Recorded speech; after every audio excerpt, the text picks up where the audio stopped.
या सगळ्यांमध्ये आज सकाळपासून हा राज्याचा जिल्ह्याचा आढावा या ठिकाणी देण्यात आलेला आहे, ज्यामध्ये मला आवर्जून उल्लेख करायचा आहे की पूर्वीपासूनच खरं तर राज्य महिला आयोगाला दर महिन्याला संपूर्ण राज्याचा आढावा सादर होत असताना रायगड, रत्नागिरी आणि सिंधुदुर्ग या भागामधून होणारा क्राईम रेट फार कमी आहे. आणि याचं मला मनापासून कौतुक वाटतं की इतर जिल्ह्यांच्या मानाने या भागामध्ये महिला भगिनींना दिला जाणारा सन्मान आणि खऱ्या अर्थानं एक महिला म्हणून जगण्याचा तिचा होणारा आदर, यासाठी मी खरं रत्नागिरीकरांचे सुरुवातीलाच मनापासून आभार व्यक्त करते. आज आमच्या जनसुनावणीमध्ये 138 केसेस दाखल झाल्या होत्या. माझ्या समवेत सर्व सन्माननीय उपस्थित होते. आम्ही 4 पॅनल केले होते आणि या 4 पॅनलवरती या केसेसची सुनावणी चालू होती. यामध्ये वैवाहिक आणि कौटुंबिक समस्या असलेल्या 89 केसेस होत्या, सामाजिक 10 केसेस होत्या, मालमत्ता आणि आर्थिक समस्यांसमोर 30 केसेस होत्या, कामाच्या ठिकाणी होणारा लैंगिक छळ या संदर्भात 2 केसेस होत्या, कामाच्या ठिकाणचा लैंगिक छळ याबाबतची कोणती तक्रार दाखल झालेली नाही आहे आणि इतर 8 अशा एकूण 138 केसेस यामध्ये जनसुनावणीमध्ये दाखल झाल्या. 138 केसेसवरती सुनावणी देण्यात आली आणि याचा मला मनापासून समाधान वाटते की ज्या पीडित अनेक वर्ष न्यायाच्या प्रतीक्षेमध्ये होत्या, वर्षानुवर्ष या विधी सेवा प्राधिकरण असेल किंवा इतर केसेसमध्ये होत्या, त्यांना या महिला आयोगाच्या जनसुनावणीच्या माध्यमातून दिलासा देण्यात आलेला आहे. यापूर्वी रत्नागिरीतील काही महिला शिक्षकांनी तक्रार दिली होती. राज्य महिला आयोगाकडे पण त्यांनी संपर्क साधला होता. जिल्हा परिषदेचे विस्तार अधिकारी यांनी काही हॅरेसमेंट केली होती याची तक्रार होती.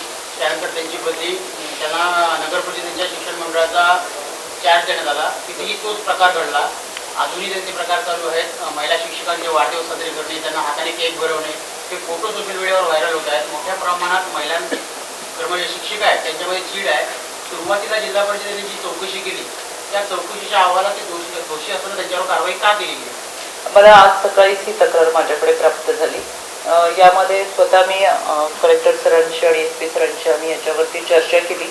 येत्या शुक्रवारपर्यंत यामध्ये संबंधित व्यक्तीवरती कारवाई झालेली आपल्याला दिसून येईल आणि त्याच्यासाठी खऱ्या अर्थानं आम्ही प्रयत्न तर करणारच आहोत. पण अजून कोणाच्या तक्रारी असतील तर आपल्या माध्यमातून त्या आमच्यापर्यंत पोहोचवाव्यात आणि याच्यासाठी कारवाई करण्याच्या सूचना दिलेल्या आहेत. पण त्यांच्यावर तक्रारी किंवा कारवाई करण्यात वेळ गेला असं वाटत नाही? नक्कीच, कारण की मला असं वाटतं की आतापर्यंत आपण कोणतीही तक्रार दाखल झाल्यानंतर त्याचा संबंधित अहवाल मागून घेतो, कारण की एखादी तक्रार दाखल झाल्यानंतर तातडीने गुन्हा दाखल करता येणं आणि एखाद्याला दोषी ठरवणं हे थोडंसं चुकीचं ठरतं. दोन्ही बाजूंनी ऐकून घेऊन किंवा पुरावे सादर करणं याच्यामध्ये काही कालावधी जातो. त्याच्यामुळे संबंधित विभागाकडे जी IT कमिटी मी तुम्हाला सांगितले त्या विभागाचा देखील आम्ही अहवाल मागून घेत असतो, संस्थेचा अहवाल मागून घेत असतो आणि हे अहवाल प्राप्त झाल्यानंतर कारवाई करता येते. त्याच्यामुळे यापूर्वी पण हे वाटरस अधिकारी आहेत, यापूर्वी देखील त्यांच्या विरोधात अनेक तक्रारी झाल्या.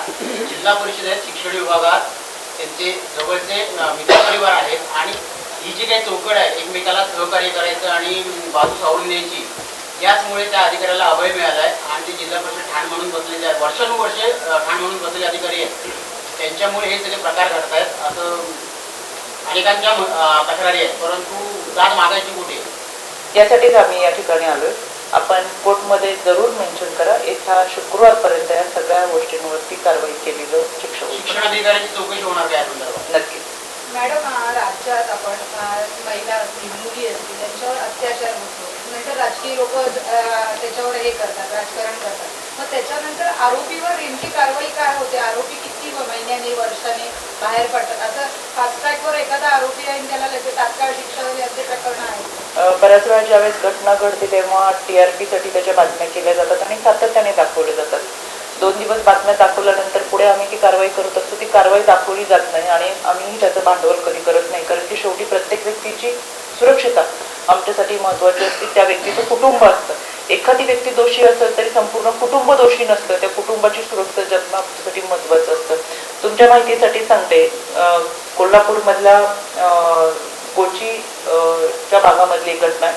तिथं 2.5 वर्षाच्या मुलीवरती बलात्कार करून तिथं खून करण्यात आला होता. त्या घटनेमध्ये शैलेजी बलकवडे तिथे SP होते. त्याचा पाठपुरावा करत 35 दिवसामध्ये चार्जशीट दाखल करून आयोगाच्या पाठपुराव्याने फास्ट ट्रॅकमध्ये ती केस चालवली. त्या आरोपीला फाशीची शिक्षा सुनावली गेली. त्याचबरोबर मावळमधली घटना होती, वेल्ल्यामधली एका कातकरी समाजाची घटना होती. या तिन्ही घटनेमध्ये आयोगाने पाठपुरावा केला, फास्ट ट्रॅक क्रिएट केला आणि त्यामध्ये फाशीची शिक्षा सुनावली. या तिन्ही घटनेतल्या आरोपींना फाशीची शिक्षा सुनावलेली आहे. पण आपल्याकडे संविधानाने अधिकार दिला आहे की त्यांना फाशीची शिक्षा सुनावली ती राष्ट्रपतीकडे दयेचा अर्ज मागितला जातो आणि ती सुद्धा मुभा आपण त्याच्यामध्ये दिलेली आहे. या तिन्ही आरोपींनी दयेचा अर्ज केलेला आहे. त्याच्यामुळे दयेचा अर्ज नामंजूर व्हावा आणि खऱ्या अर्थाने या तिन्ही आरोपींना फाशीची शिक्षा व्हावी यासाठी आम्ही प्रयत्न करतोय. मावळमधल्या या सगळ्या घटनांचा पाठपुरावा करत असताना आम्ही आमच्या सगळ्या माध्यमातून आरोपी ज्या समाजाला घातक आहे, तो क्रूर आहे, माणसांच्या कळपामध्ये वावरणारी हिंस्र श्वापद आहे, ती माणसांमध्ये राहण्याच्या लायकच नाही, त्यांना खरंच फाशीची शिक्षा सुनावली गेली पाहिजे यासाठी आमची बाजू प्रकर्षाने पुराव्यासहित मांडत असतो आणि आमचा सन्माननीय न्यायदेवतेवर विश्वास असतो. त्याच्यामुळे या माध्यमातून आम्ही प्रयत्न करतो. आता ज्या घटनेमध्ये फाशीची शिक्षा सुनावली गेली ती पुन्हा आम्ही बातम्यांच्या माध्यमातून मांडत नाही किंवा दररोज आम्ही कोणतेही राजकारण करण्यासाठी तुमच्यासमोर प्रसार माध्यमातून येत नाही. आज हा आढावा मांडण्यासाठी आम्ही तुमच्या समोर उपस्थित राहिले. गोपनीयतेची शपथ घेत एक शासकीय अधिकारी म्हणून आम्ही फक्त की कोणत्याही व्यक्तीला तिचं वैयक्तिक आयुष्य जगत असताना धोका निर्माण होऊ नये, पण कायद्याच्या चौकटीतून आपल्याला न्याय देता यावं, आरोपीला शिक्षा आणि पीडितेला न्याय ही आमची भूमिका आहे आणि या माध्यमातून आम्ही काम करत असतो. त्याच्यामुळे प्रसार माध्यमांवरती कोणत्याही गोष्टी आम्ही प्रसारित करत नाहीत, सातत्याने त्याची चर्चा आणि जाहिरात करत नाही, कोणाला शिक्षा झाली किंवा नाही झाली याचीही बातमी आम्ही करत नाही. पण या पाठीमागे संपूर्ण राज्यभरात फार मोठ्या मोहिमेने आमचं काम चालू असतं. यामध्ये कायद्याची चौकट ही फार भक्कम आहे आणि या माध्यमातून कायदा, सुव्यवस्था, प्रशासन हे सगळे काम करत त्या घटनेपर्यंत पोहोचत असतात.